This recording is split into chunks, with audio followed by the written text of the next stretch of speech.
Hey guys, Petko here, good morning. Since we are 2 days before the season, a lot of people have asked me, hey Petko, do you share your player profile? Do you share your nameplates, etc.? So I decided, you know what, obviously all my nameplates add-ons ever will be for free on my Discord. I decided to make an explanation video showing you exactly how my nameplates work and why you need a good nameplates to improve Mythic Plus, because without them, you're going to be absolutely lost. So let's dive in and see what's up. Alright, so the first thing first, as a nameplate, I've always been saying this to people, and here are mine right now. I'm using Plater. You can use any other add-on that works for you. For me, Plater is by far the best. The first thing you want to do on your nameplates, and I'm going to give you my profile too, is having them to never be overlapping. There's a setting on Plater, let me show you right now, that allows Plater settings, or I guess the nameplates not to be overlapping. See this one? If it's stacking nameplates, meaning that if you hover over them, they're gonna be like one on top of each other. I see it like that, for example. If they're overlapping, they're gonna be one on like in a same location, but like multiple, which makes classes that have to tap target, dot, refresh dots really bad. Okay. Now, I have several coloring for my nameplates, and a lot of people have seen it and asked me, hey, what do those coloring mean? You know, yes, you're playing with my profile, but you have no idea what the coloring means. It's pretty simple. Yellow coloring means important mob to interrupt. So anytime you say yellow inside the Mythic Plus dungeon, let's say here, that means immediately what you have to do is focus target macro and interrupt the target. See that thing, for example? Focus target macro, interrupt the target. Okay, that is the first thing you want to do as soon as you see it. Purple, Magneta, means mini boss or high HP mob that doesn't really do as much, just like high HP mob that you have to kill, perhaps mini boss. Second thing, green. Green means a mob that doesn't cast but has a lot of HP and it's likely a priority target mob. Prior target means that you want to cleave from that guy. A lot of specs do prior target AoE damage, and when you do so, you want to focus green ones, okay? That's pretty much my markings. Now you're gonna see some other markings, like for example, blue, navy blue, light blue. That just means like a secondary target you want to focus on, or spare interrupts can go there. Okay.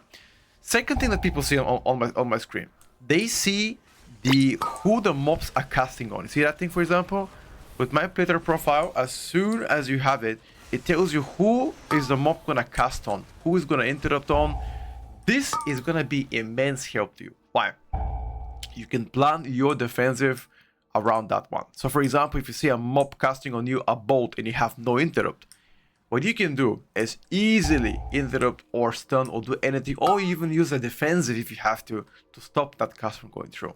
A lot of players, when they play average level keys, casual keys, they don't know who are they getting casted on, and they use defensives wrong. Your defensive should be used to prevent the damage. If you use the defensive and you're already like 20% HP, it wouldn't really help you as much. Okay, so as much as you guys, as much as you guys love to do it, it's probably the worst way to use defensive. Especially as a healer, you hate that shit. You want to use defensive preemptively. As soon as you see damage coming on top of you, you have 1.5 seconds to react, press it, mitigate the damage. Okay. That's pretty much the basics of my player profile. Obviously, there's a thousand more things, but those are like the basic stuff that I would like you guys to remind there. Second thing, if you have big wigs or little wigs, I guess little wigs because that's for dungeon and big wigs for like raiding.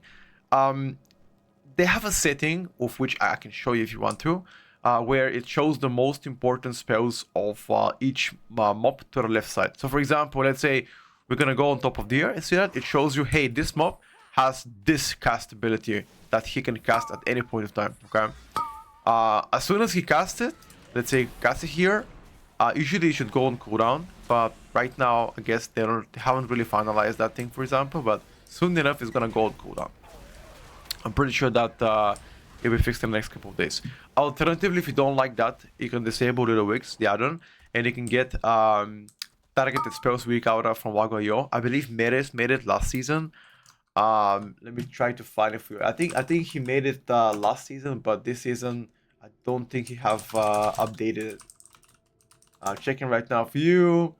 No, he hasn't made it, but anyway, besides this, it shows you which ability has what kind of cooldown. So let's say if that mob casted something, and if like 20 seconds he wouldn't be able to cast it because you see the cooldown Little Wix right now does not have a cooldown yet, but I'm pretty sure that they will implement that in a nearby future.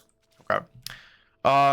So that's about the cooldowns there. Now, obviously, I have blacklisted some of the debuffs, so you guys can understand why. For example, every time I stun an enemy, instead of having like a large stun around the nameplate, look how it looks like. Every time you, for example, stun something, or let's say I do a root effect, see that? It's on the right side here. A root effect on the right side. If I stun them right now, look at this. On the right side again. It's definitely useful. The debuff still shows on the very top that they're slowed up, although you can disable any debuffs you like. So whatever debuff you hate to see, instantly disable it. That's perfectly fine. But every time that I, for example, do any form of crowd control, and that's not only me, any other spec can do any form of crowd control, you will be able to see it, okay? As you can see, look at those guys fixate on me, I can see it, I can run away. Otherwise, if you don't have it, you gotta look at manually who exactly is getting fixated.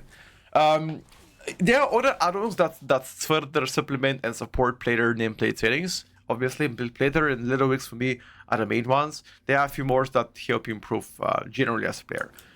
On top of the plates and nameplates, as you guys already know, on the very left side you can see the party frames. If you guys want to have like my party frames, let me know. I can explain how I did it, but pretty much shows you the most important abilities from each of the specs.